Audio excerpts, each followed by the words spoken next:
Ngai oyo so nazoloba bofungola matoi boyoka malamu. Boyoka bien pe makasi lisusu. N'est-ce pas que je vous avais dit pendant mes émissions reçues chez Nouchka que Nollywood soka bengisi yo ya solo apesaka lettre. Et outi pena na Nollywood caché veut dire signature et ye penza na kombo ya Nollywood. Mais soki ya mastano muta bengisi yo ezaka pe makambo mosusu. Bondimi yango lelo ke Nollywood soka bengisi yo eza différent na soko ke voyage na yo personnel yo moko na ba camarades na yo ailleurs. Les gens n'avaient pas cru. Les gens nazongi koyebisa bino que cette petite fille que vous voyez, Jemima Kokonzoni, elle influence plus sur TikTok, je sais pas par quelle manière, mais la vidéo n'est vraiment été la maramakasi. Avec 1,7 million d'abonnés, de followers, na 38 millions de j'aime.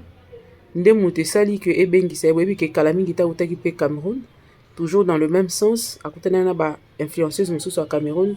D'ailleurs, il y a pas bengi cette influenceuse camerounaise wana awa. Tala boutique ko pesi nga kanda makasi kande mati.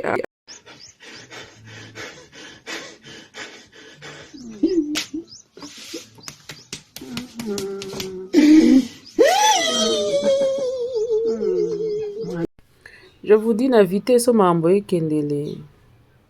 Mbote na bino na bakouk nyonso boto maboko likolo na pe na force mingi te me fona loba. Na influence na vitesse mambo ekendele. Ndimela ngai. Les premiers seront les derniers seront les premiers. Merci Nzambe pour pesanga mams. Mams, on comprendra. Mam ndenge zo évolue. Vraiment, il faut s'adapter à l'évolution d'aujourd'hui. Quand il y a évolution, il faut savoir s'adapter par rapport au vent de l'évolution. Dans le but comme mondaine, hein? Mais il faut savoir se mettre à jour, c'est très important. Même Dieu a permis à ce que Marambo Salam Mabongo. L'influence makambo kendele bate bele na sen botika ba l'échec bazo comprendre te ba chaka mon ba ke na ka otika l'échec ti moko musu pena ota na course atika ka yimo ba musu bazate petit to Jemima Kokonzoni nani ayebi te biso sto yebi aza très suivi sur TikTok parmi ba réseaux aza suivi na TikTok ne makasi na reste de réseaux na mona ka été na mona ka na TikTok et en parcourant mes infos namoni que la fille a été invitée dans Nollywood pendant officiellement.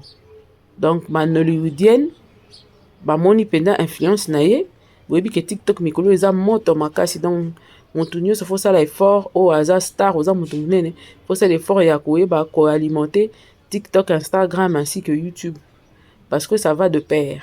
Et puis ba tumususu boye ba que lelo ba te belé ba producteur ba nani ba to nyoso baza à l'heure à la mode hein au baza penda branché baza mingi sur TikTok parce que l'influence sur TikTok est sévère et makasi mingi koleka le reste. C'est vrai que balobi na ba plateforme ne sur plateforme mais futa koleka YouTube ezate mais TikTok ils ont pesa opportunité et belle TikTok et que musika makasi que ça permet que mokili mobimbe monao en un clic.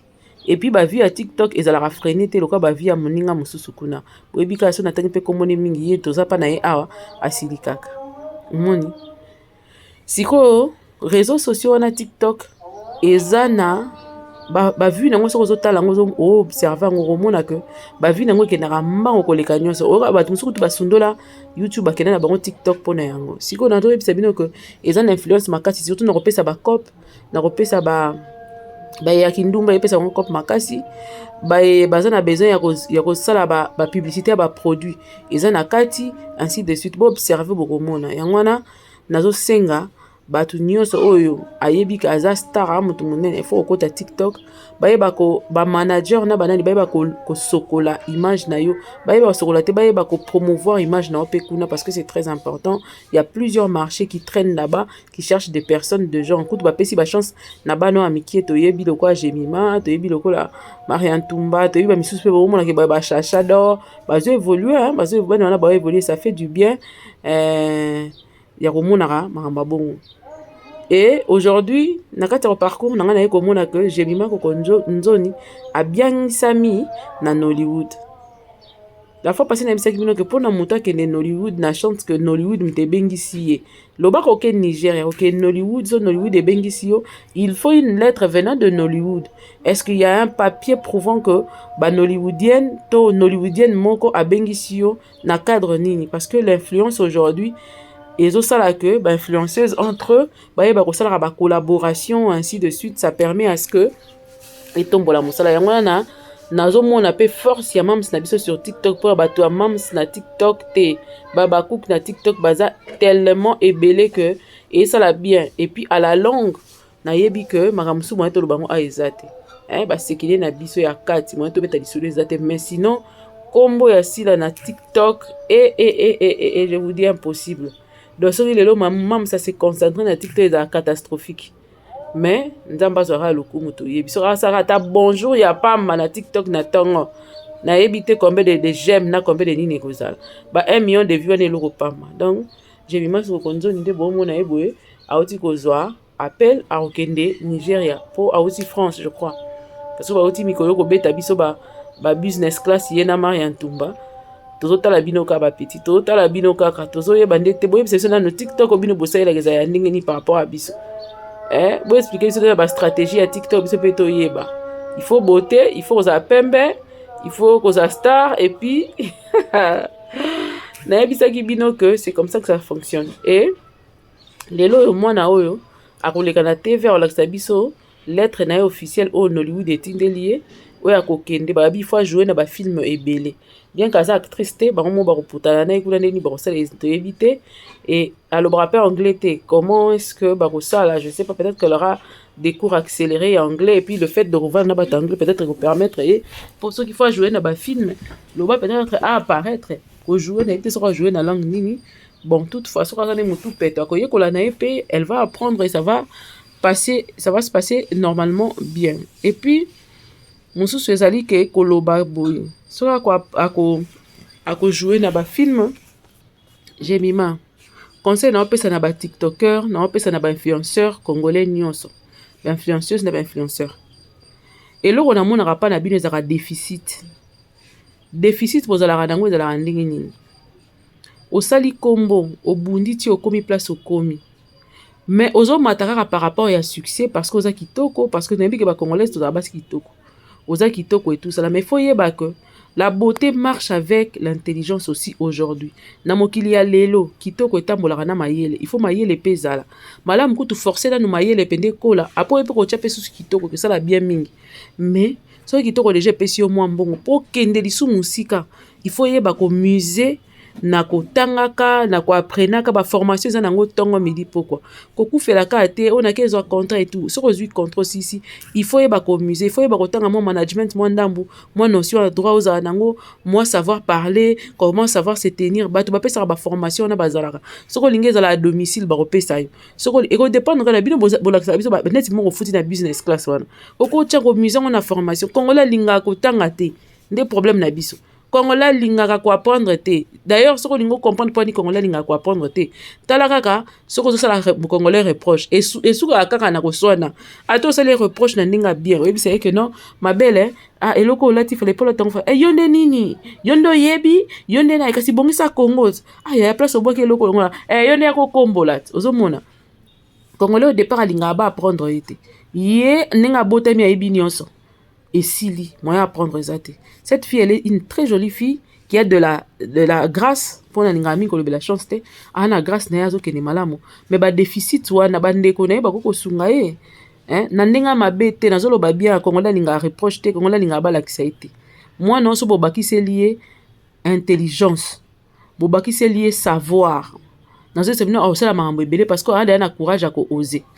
Soki déjà ba mboka mususu bazo ka somo ba misusu bazo tia ba choko ba oboma ba nzoto ba okupona ba koma lokwa yeye sko nzamba pesi yango naturel mwana oyo soki nga zaki leki na ngai azaki ndeko na ngai jemima kokonzoni oyo eloko aliboso na kosala na tongo soka lamuki ba professeur na ba professeur bando sala ba tour ya jima lekani akei pour na bonne santé na ye nutritionniste alekani akei soka silisi na ye po mbongo bola que biso je suis sûr que la possibilité au salango prof à langage aye ya français atangisie prof anglais atangisie so ba kei prof a roya ko lakisa comment savoir tenir asilisi monte ko lakisa style vestimentaire aye coiffeuse na ya kolakisa ene omona babiloko bongo ndo okomi pena star ya solo. Il faut zana babiloko wana ye batu wana moto esalaka ke quand tu pars à l'extérieur omoni moto mosusu akoko signer na contrat neti Nollywood ebengi yo lelo bosolo na monoko nini toyebi te. C'est vrai que manager a kozala interprète a kozala mais pour osala biloko mosusu okoma ozala limité biloko mosusu okosala yango te parce que tu seras limité ma chérie. Yango eza na ndenga bien nalinga ko fort ma petite nanga na nyonso nalinga bon parce que je me dis toujours ce que ezalaki na occasion ya que nazongisi âge nanga na ba âge na bino nasala bosala nayebi te mais nzamba apesi bino alors il faut s'entourer na bato bapesa bino ba conseil ya malamu ya kitoko ya bien na ndenga kofinga te na ndenga ya solo eza que bozali na ba capacité ya makambo ebele mais bozali limité par rapport ya ba influenceuse mosusu. Pourquoi? Parce que langage ezoboma bino, parce que déficit ezali intellectuel et ainsi de suite. Or que vous pouvez apprendre, il n'est pas encore tard. Soki kutunga mamu biabo nazo tanga botala na ngani nazongi classe lisusu na kesi suko tanga na osala droit siko boni bino bofanda botika penda ba opportunité oyo pesa mela bino botika yango.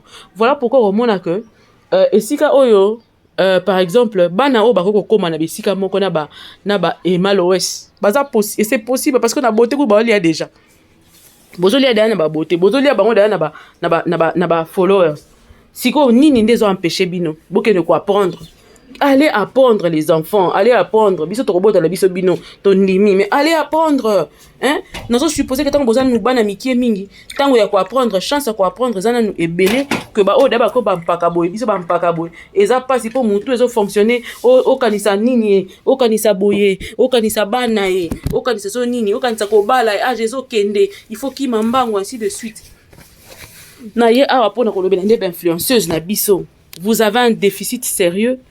La plupart na lobi nyo sauté surtout bazana Kinshasa na Congo bozana bangolu na ba chance nzamba pesi bino boye ba ko exploiter yango dans le bon sens boye ba ko exploiter yango na bien pour les appeler fierté ya biso ya mboka dans le sens où bobaki si na kati ya ya nini na bino bobaki si ba force wana na olobela. C'est quelque chose, ça serait quelque chose de très bon. Naïse bino koza kitoko moko kitoko sangani na mayele parce que mutu mususu akobengi ça comme je disais tantôt akobengisa o komi wana mutu wana atali niveau na yo abaye atiki mobali musu pa kolinga approcher nga mono beauté kitoko tout ça sera va ina bani ko converser parce que quand on parle avec une personne on mesure directement son niveau d'intellectualisme, son niveau d'étude, son niveau de tout. Mutu akoza azotakata na TV azotakata na ba émission na ba azotakata na ba nini oyo. Mais il faut qu'on fasse l'année pour comprendre qui elle est la personne exactement. Parce que par contre, devant ba fait oui bateau balinga bazo bateau pour na pub pour na ko représenter loko ainsi de suite ba ko solo la na yo loko masolo ezanga tina. Siko na masolo na oromona ngo loko masolo na kene ko masolo ma betelinga ezanga ngo tina ba benga nga sute. Ba mesurer nde caution na yo qui na ba mesurer tant ba comprendre ba habiter par rapport à produit na biso. Ana kitoko.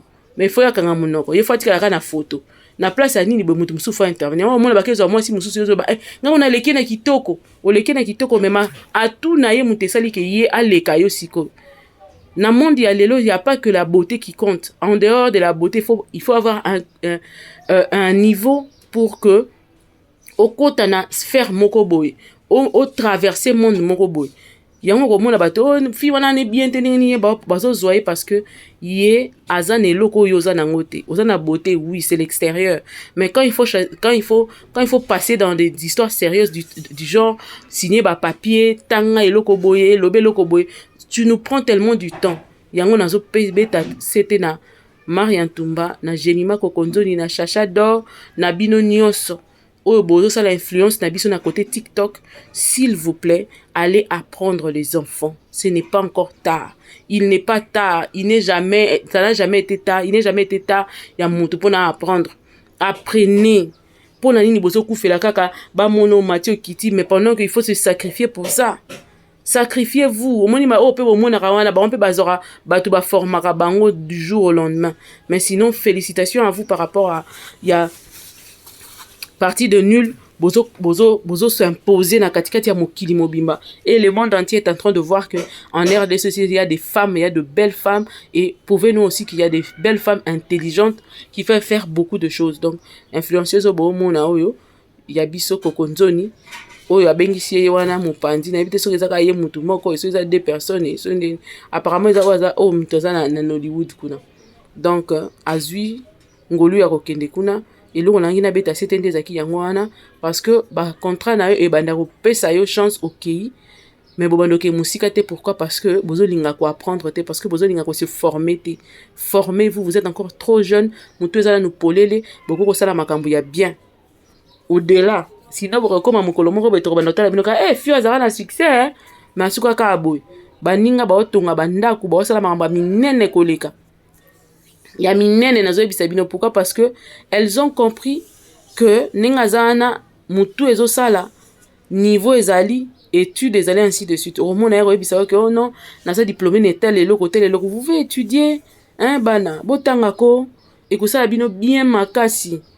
Na ba vitesse boza nango wana so bobakisi kelasi bobakisi mayele likolo bozwi ba formation, parce que soki oza na vide na kati ya formation scolaire na yo, il est encore possible de te rattraper, du genre de te mettre à niveau. Ozu batu ba mettre à nouveau, ozu batu ba mettre à niveau, ba kotia à niveau, romona ke mambo esimba, romona ke kene kitoko, romona ke lekana bien. Donc c'était ça mon conseil par rapport nango. Mais sinon, de l'autre côté, félicitations à vous. Félicitations à vous pour la Congo etengamika lokola mboka moko ya pasi ya kolela ya loka malonge bimarate. Et bon, l'exception quand même qu'on a, on n'a pas que le diamant, l'or, les coltons, on a aussi des belles filles qui peuvent aussi faire beaucoup de choses, qui peuvent aussi s'imposer dans le monde, peu importe ce qu'ils ont, peu importe ce qu'ils n'ont pas, ce qu'elles n'ont pas, ce qu'elles ont, ce qu'elles n'ont pas. Elles sont capables de s'imposer dans le monde et prouver à la face du monde qu'il y a des très belles filles au Congo. Mais en dehors de ça, prouvez-nous aussi qu'il y a des filles intelligentes qui sont capables de défendre notre pays. Peu importe ce qu'il est là, la conférence, il y a des influenceuses, influenceurs, Congolais, Congolaises, Kiti, Komi, défendre comme il se doit, lobby, pendant qui toko, sali makamu bien. Savoir tenir des discours, savoir tenir des débats, des réflexions, et vous allez bien, parce que influenceuse il faut tenir des débats, réflexion, parce que normalement influenceuse elle aura mieux sur la toile. Il faut y sa vie par exemple sur les morts à l'est, sur ce qui se passe actuellement par rapport aux filles et tout ça là, comment ils font et tout ça là, parce que tout le monde va traiter de filles moins sérieuses et tout ça là. Comment vous allez défendre ça si aujourd'hui TV5 descendait à Kinshasa pour essayer de vous parler de ça? Est-ce que vous serez capable de tenir ce débat? Est-ce que vous serez capable de vous défendre comme il se doit? Tobo ite beaucoup ça peut interprète, mais c'est important, très important, binomoko bako se défendre et ça là bien. Et il n'est pas encore tard. Boza bana miki, boza si jeune, boko koyeba ko se défendre comme il se doit. Soki bondimi ko mi boaka na mokili ya formation. Formation wana ko permettre bino boke de lisusu musika koleka, parce que tout mususu bolakisi biso, kasi bolakisa biso pe que bozali capable ya kofanda ba former bino po boko mabatu. Soki boza na besoin ya conseil koleka oyo, po Jemima na komela plusieurs fois à répondre à te yango lelo na ko sala émission oyo. Donc c'est un peu ça. Na benga ye na komela ye ata Maria pe na komela ye ba répondre à te. Ba répondre à te. Na Congo za so comme star na bité so ina mtaloba après ça principe so comme star ba répondre à te. Ba koma ate. Ata muta pesa explication nyo so déjà détail na écrit na ye. Yo ka robo yani ko répondre pour des raisons personnelles, hein, peut-être par sécurité aussi, bon. Tu peux éviter, moi je sais pas leur juger comme ça, donc c'est un peu ça. Et pour ce, na linga bano mingi, mais seulement ma partie oyo na lobby wana déjà ba partie tout ça makasi so ba ko changer ngo et que ça la bien sûr ba ndimi pena ba za formation wana et que ça la bango bien ba me ka otala ba influenceuse mususu ndeni bakenda kotanga ba classe ba formation par-ci par-là ainsi de suite, c'est bien. Et puis l'action na bango ezalaka dirigée vers les actions humanitaires et qu'on ça bango force makasi et puis qu'on ça plus de personnes pour n'abaya quoi assister à bango. Influence, ce n'est pas seulement faire nous mettre des photos sur les réseaux, bah voyage non dengo kendaki et tout ça, mais si vous focalisez sur l'humanitaire et qu'on ça bino sous force et belé, et puis vous allez voir même des gens qui seront à l'international qui vont venir se rapprocher à vous pour une action ya ndenge na ndenge ko sala bino bien ndenge nani abandaka comment il t'appelle encore next du pasteur Mike Kalambai abandaka bien, mais asuki na nzela bon asuki na noté parce qu'elle est encore là, elle est capable de faire aussi beaucoup de choses au moins